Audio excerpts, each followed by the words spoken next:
Hey, you're listening to the Dirt podcast.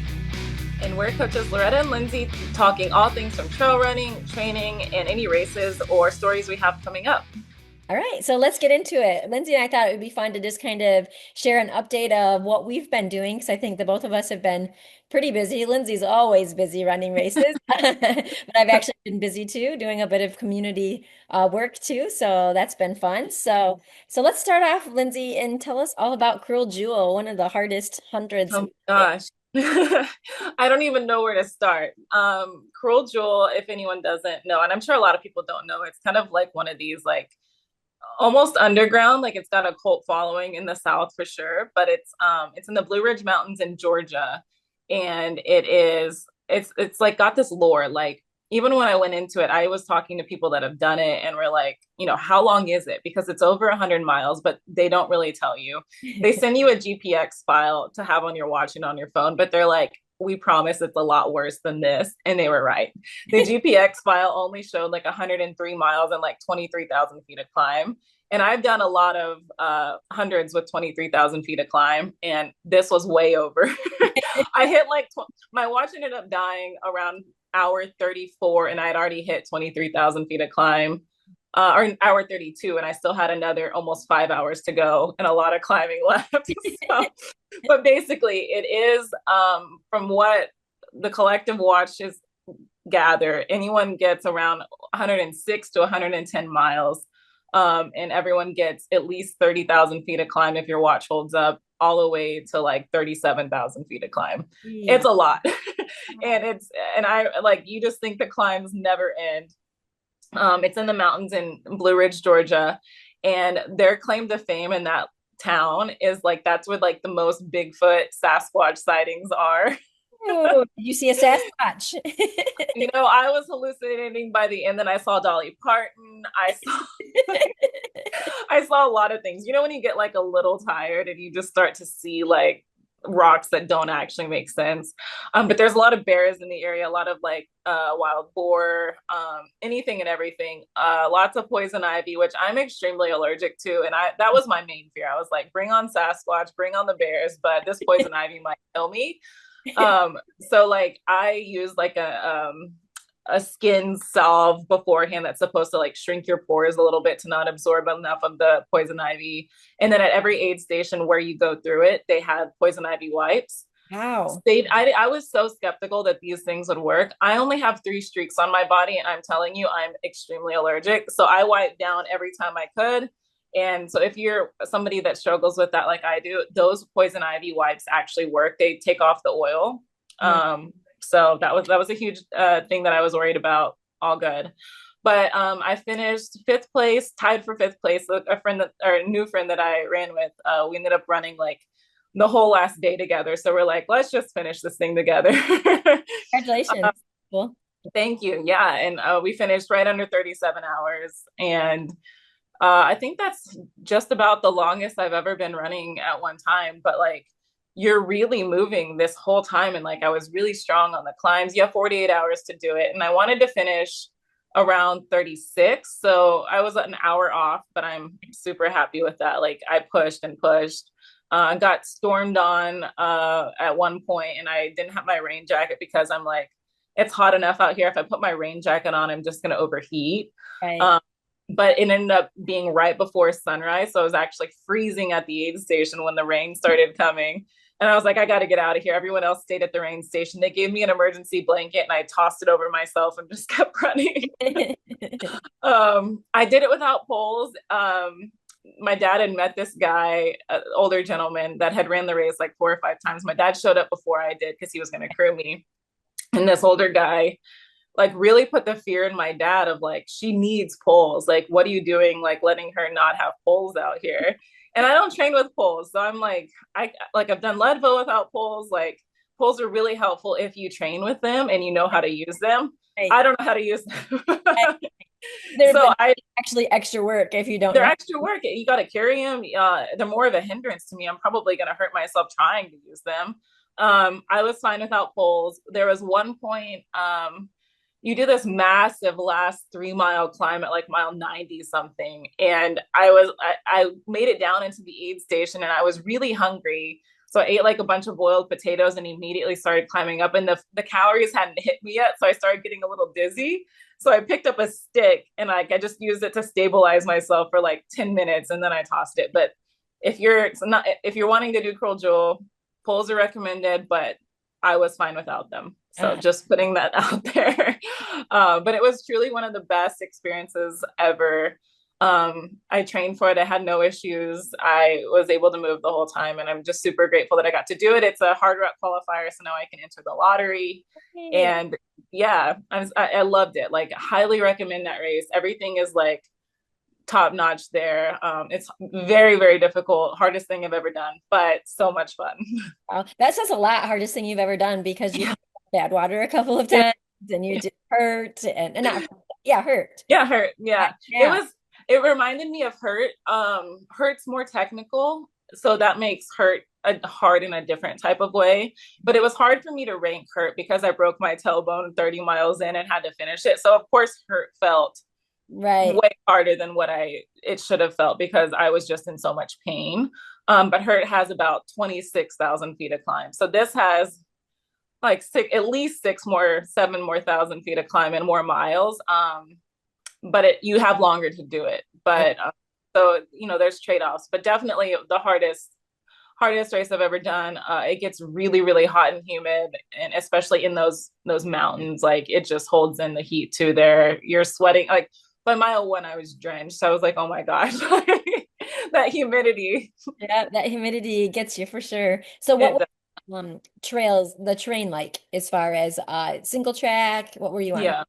A lot of it was single track. I mean, you're running through like just brush. Like I'm telling you, when I was running through this brush, I was literally like this because the poison ivy was so thick. Oh Like my I'm telling you, I thought it was gonna go into anaphylactic shock because I'm so allergic to this stuff. But a lot of it is very, very just thick brush you're running through. You It's have to not well-maintained trails. It's kind of no. There's a couple sections that are a little more maintained, but in those middle sections, it's just you're fighting a single track the whole time, like hoping you don't step on a snake. Hoping, but it's not like in California on our single tracks, you have sheer cliff to one side.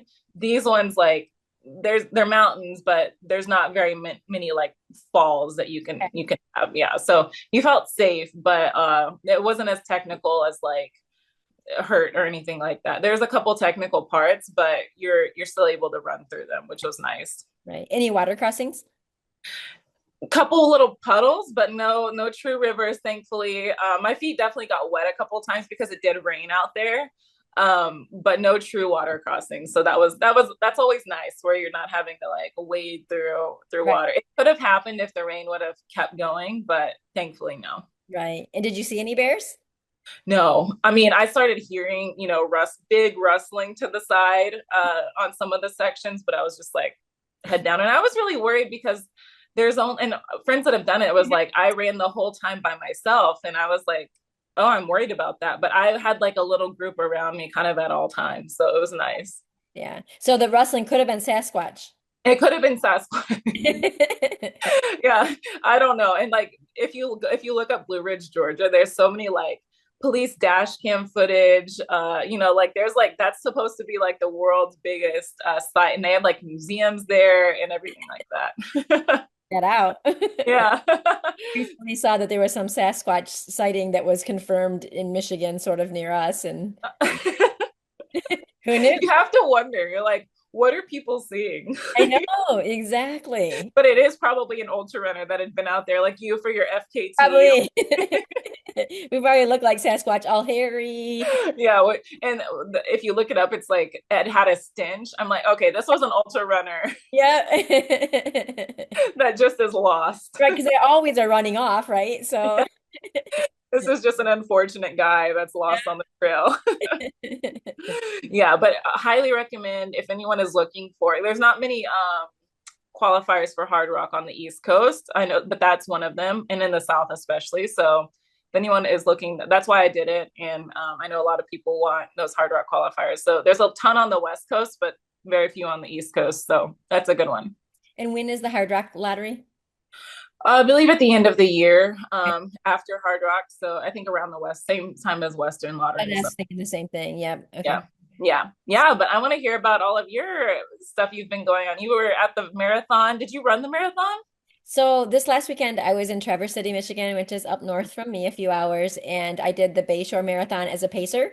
Ooh, Paced the 4 hour 15 group. awesome. It was What pace is that? That's fun.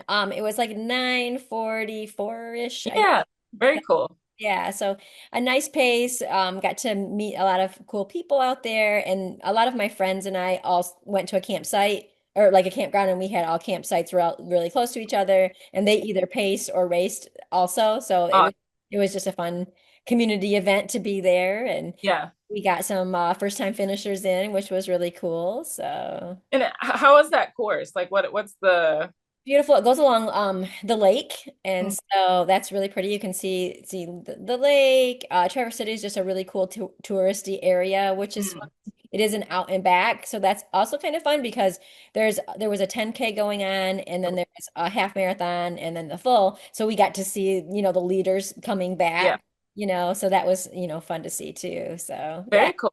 a race that I've done. I've actually raced the race. I unofficially paced it a couple of years ago, and Awesome.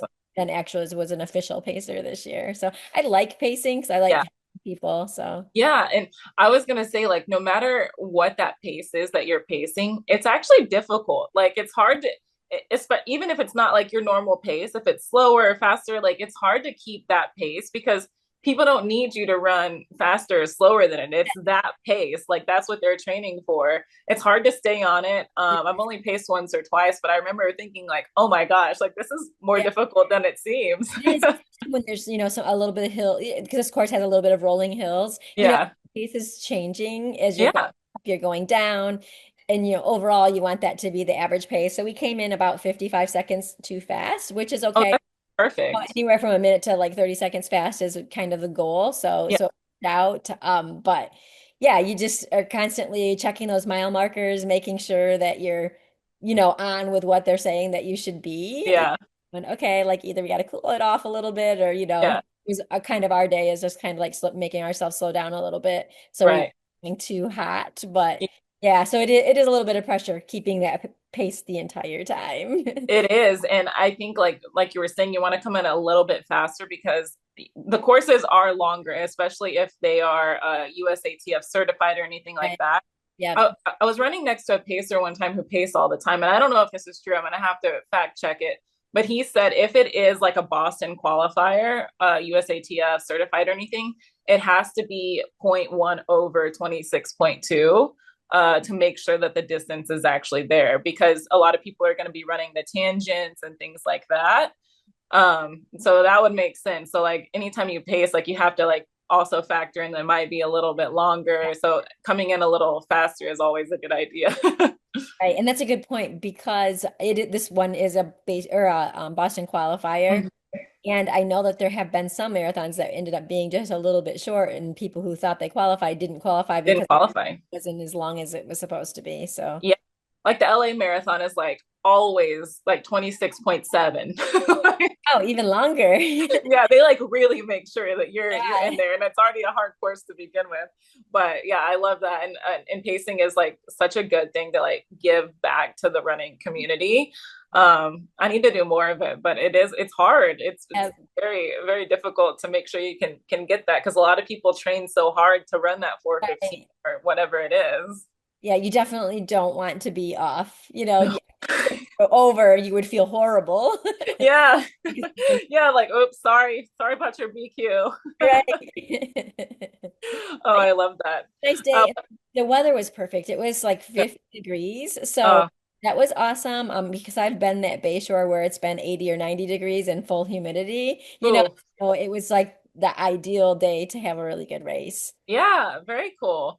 Um, Something I have coming up, I'm actually running the San Diego Marathon on Sunday. I forgot. I And didn't. we ran that last year together. Nice. Yeah, that's a fun one. I signed up last minute right before the cutoff, so Okay. I'm gonna be able to run that one, which is exciting. That's such a fun course, as you know. Yeah, yeah, it was fun. It was fun until we got to the highway that they close off, and then you run forever, and there's no water. And you get to the top and there's just a bell that says, like ring the bell, Yeah. congratulations, you made it to the top. And I'm like, Oh, water. I'm really where's the water? And it's also like that hill is like, I think it's only like a mile, but in a road marathon, a mile climb is very long. yes, I remember running that and thinking like there was carnage everywhere. I felt like I was in an ultra because I mean, even the people that were running like 3 minute or 3 hour pace, I think walked some of Just that like, hill. I had to walk like up near the top. I was like, forget this. I have to like walk a couple seconds. Ever. But Otherwise, it was nice, of course. It it was was beautiful. yeah. Yeah. So I get to run that on Sunday. Super excited about that. No goals. I'm just gonna get through it. Uh-huh. Well, good luck. Do you feel recovered from Cruel Jewel?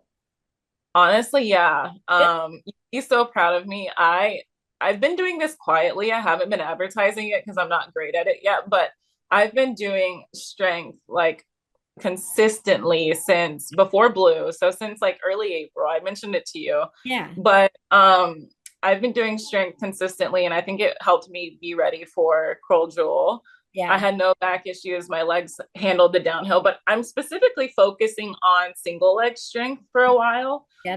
Because I think in ultra running, especially trails, we use so much of that, especially on the downhills. You Yeah. don't have the luxury of hopping downhill. Right, Like, exactly. And I mean, I think that that's so smart. I mean, it makes you yeah. so smart, faster on the climbs and the descent Mhm. to be strong. Yeah.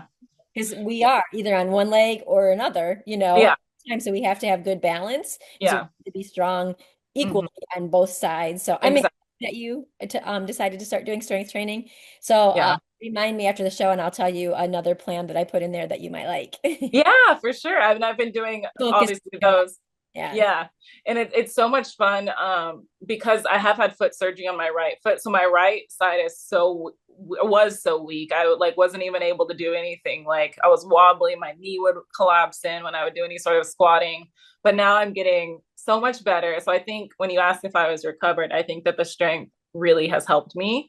And I've done like 3 or 4 strength workouts since. Yeah. And I went running yesterday and like hit some PRs on like, some sections. So I'm feeling really strong.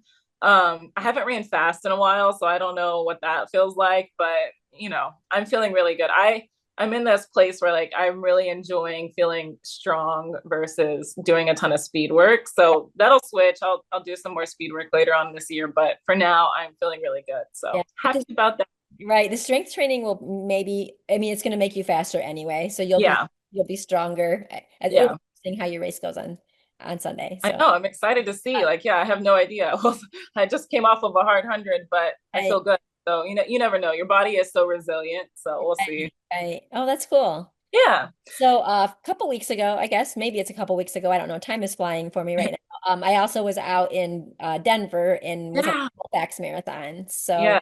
that was pretty cool for me because my daughter is part of a charity nonprofit called Love for Lily, Yeah. and they support families that have been through the NICU and the medical teams that Hmm. support those families. So, as an ultra crazy runner, I sponsored their charity tent along with one my sponsors, Microsport. So we went out together and we were able to support that cause, which was really exciting. Get to see lots of great athletes running the race. Yeah. So my daughter's boyfriend ran the half and he ran as an elite this year, which was cool. Woo.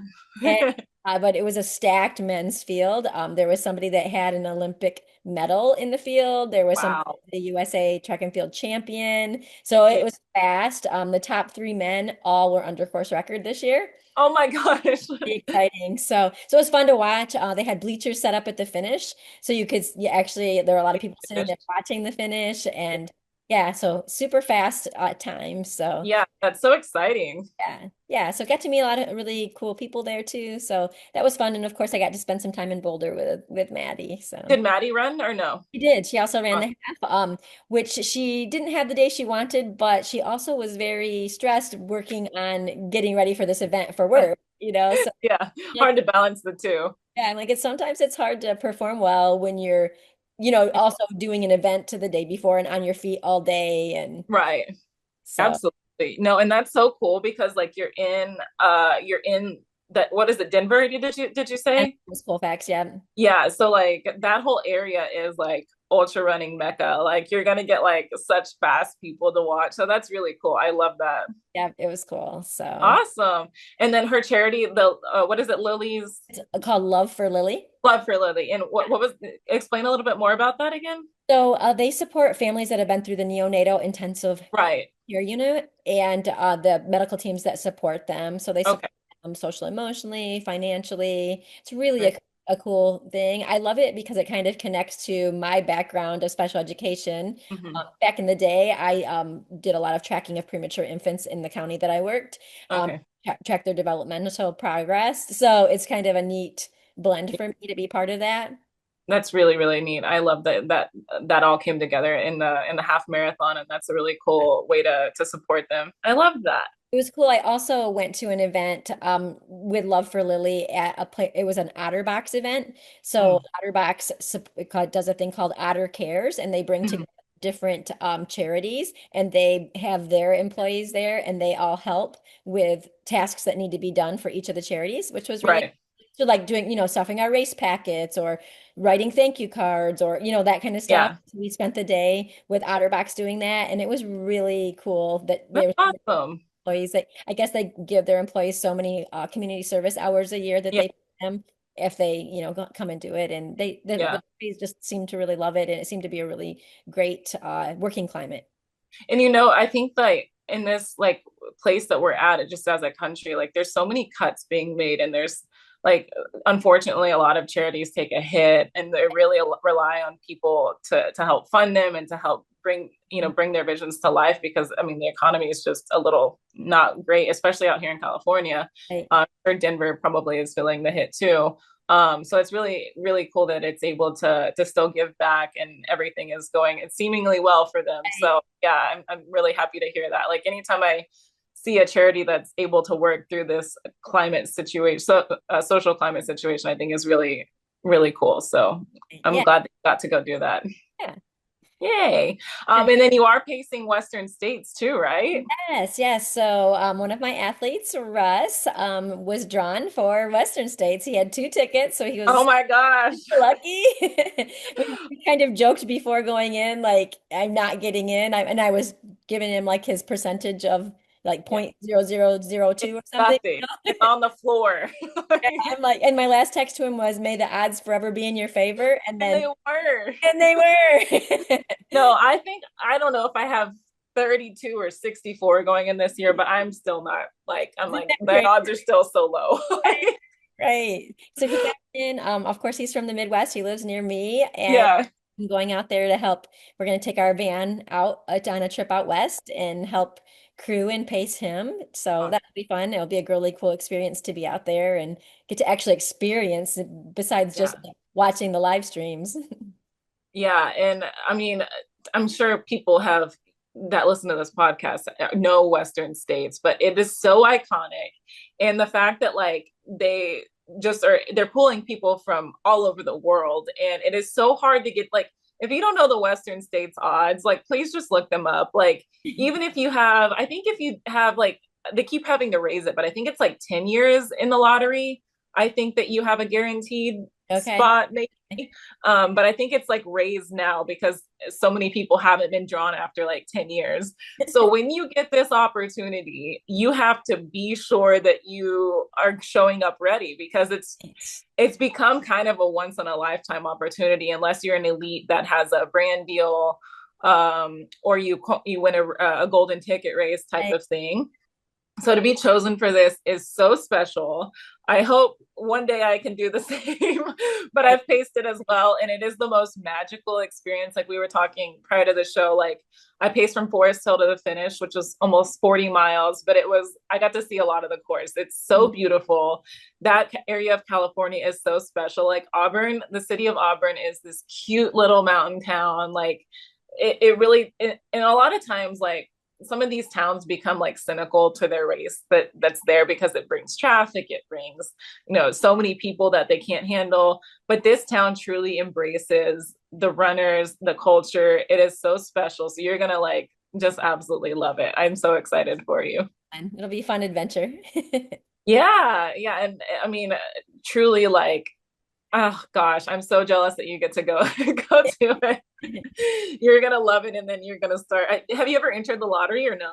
I have entered the lottery, yeah, but Yeah, yeah. yeah.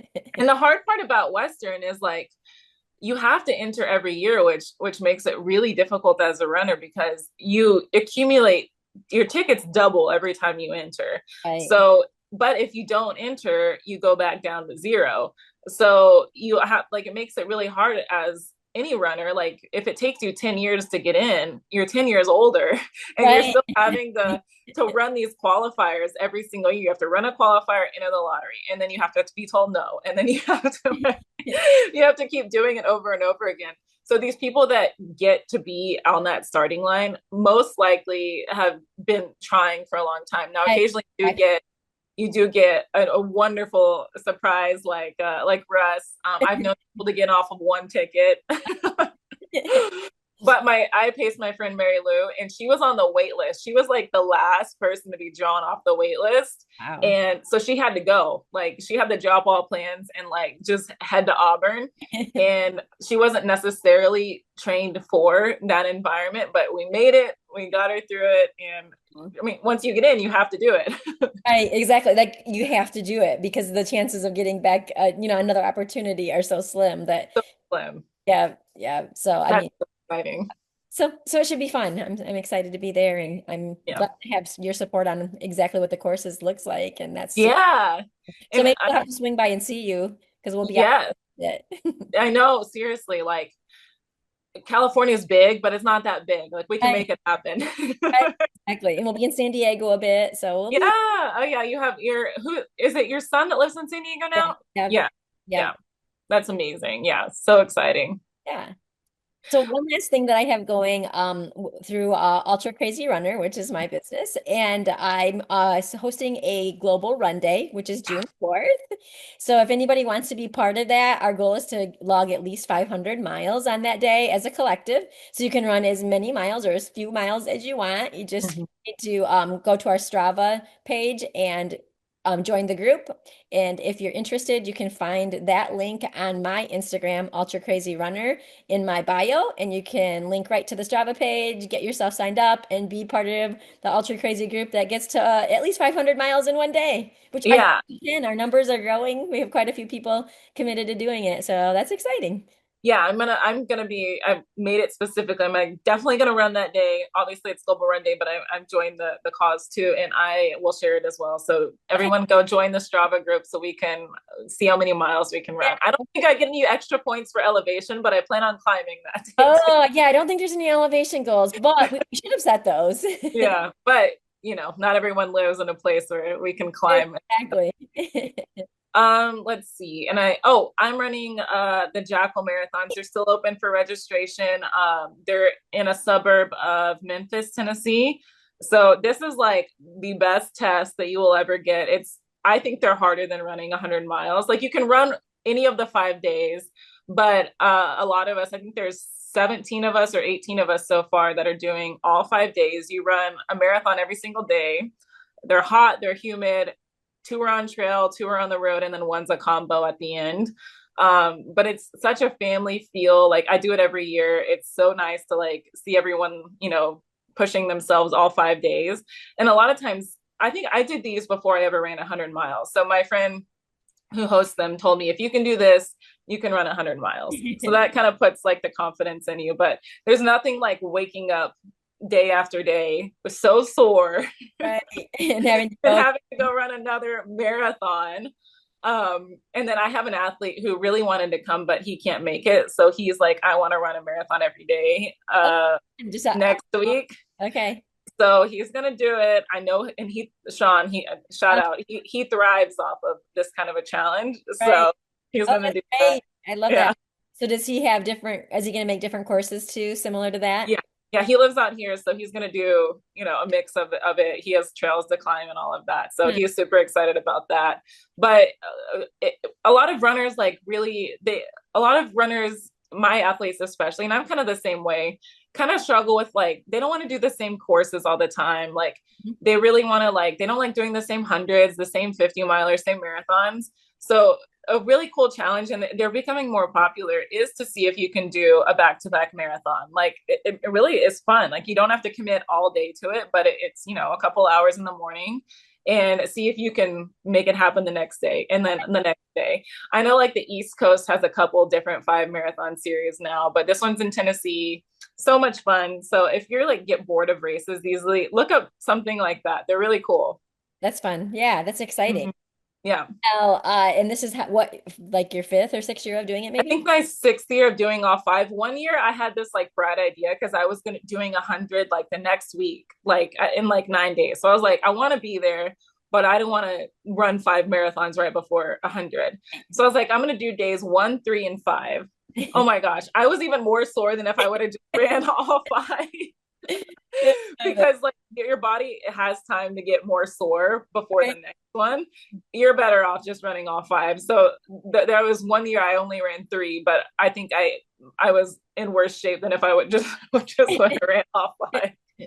And it's such a test to like the body's resilience, because every single person by day 5 Mhm. is running stronger. It's incredible. Like you see like Yeah. you're like I can't possibly run any better, and then you do and you're like Right. wow. It's so interesting. It is interesting how our body adapts, even, like doing the FKT that I did. And Yeah. they say like after day so many, you start feeling, and you do. Yeah, you It's a start feeling better and better. kind of adapts like, okay. Yeah, it's the weirdest thing, and I wish there were more studies on it, but yeah, it's like your body and your mind just get tougher and stronger, and I'm sure it probably stops at some point, but I haven't found that after 5 days. How long did your FKT take you? Just over 3 days. Yeah, so I think like that's kind of like the sweet spot of like your body just getting stronger as you adapt to it. But I know people that have done like, the 50K a day, or, setting some sort of record, and they get stronger too. Like they'll Right. deal with like little injuries, and then it'll pass, and then your body gets stronger. So it's very interesting. It is interesting. Our bodies are amazing. Machines, Yeah, yeah. they are. and and us as ultra runners, like we thrive on that, and we kind of thrive on the mental aspect of it too. So it's really a fun challenge. If you're looking to do anything different to challenge yourself, try an FKT, try a marathon series. Anything like that is really fun. Right. Yeah, that's And I awesome. think like the biggest marathon series, while we're talking about it, or multi-race series, is the Disney World one, right? Oh yeah. The Goofy challenge is like the 5K, 10K, half, and then the full to end it, all Mhm. in Disney World. And I think like the biggest challenge there is you have to be there at like 2 a.m. every day and line up in the corral. That's the worst part. Exactly. But I know that like that's the most popular one. So people do that Goofy challenge a lot, which is Right. cool. Yeah, yeah, that is fun and magical. And magical. Yeah, I would like to do it. I've never done it. So Right, right. Well, good. yeah. Well, it's been fun catching up. Yeah, thank you. I'm sure we could talk forever, but I think we touched on everything. A lot of our athletes have fun races coming up too, so that's exciting. I know I have people training for hundreds, for halves, for lots of things, and we're kind of approaching the Hennepin training time and all of that, so it's really exciting. Yeah, it's a good point because I'm getting a lot of athlete inquiries, adding a lot more athletes to coaches right now. People getting ready for fall races. They're Yeah, starting to think about Hennepin and Tunnel Hill and all the yeah, things that are going to be coming up. But I also would like to give a quick shout out to yes. my athlete, Lily Medina. A lot of people that I'm sure our listeners know who Lily is. Super strong athlete. I've been coaching her for a few years now. And Hmm. this weekend, she will be taking on Mohican 100, which is the first of 500s that she'll be running over the next few months in the Midwest Grand Slam. So super excited that she will be doing pretty close back to back, like maybe 3 to 4 weeks apart for these hundreds. So Yeah, it'll be a big test of her strength and endurance and mental strength to get through this. But I have full confidence that she is going to crush all 5 races. So yes. I will be joining her when she comes to Michigan to do the hallucination 100, which will be Yeah, in, awesome. yeah. Very cool. And I hope that we get to talk to her on the podcast in between these 5. Hopefully we can make that happen. I want to hear about it. I've never done that, so it's really Yeah. exciting. I'm hoping maybe get her on next week. Tried to get her on today, but she's a teacher. Yeah, And they had a rain delay. Um, what do you call it? Outdoor, yeah, okay. their field Yeah. day got The canceled, field, yeah. so she couldn't do it. So we'll get you on maybe next week after Mohican, so we can hear Yeah, how Mohican goes and how you're yeah. then transitioning and getting ready for kettle. Perfect. Yeah. So I'm super excited to hear about that. Good luck, Lily. We're all cheering for you. And I think that's it for today. Thank you all for hanging out with us. Yes, it's been fun and it's been fun just catching up. So Yeah, hope perfect. to see you guys all next week. Make sure to follow us on social media. Again, if you want to join the Global Run Day, go to my Instagram page, Ultra Crazy Runner, and there's a link in my bio, and you can get signed up. If you don't have an Instagram, you can email me at ultracrazyrunner@gmail.com. Perfect. Well, thank you guys. All right, bye. Bye.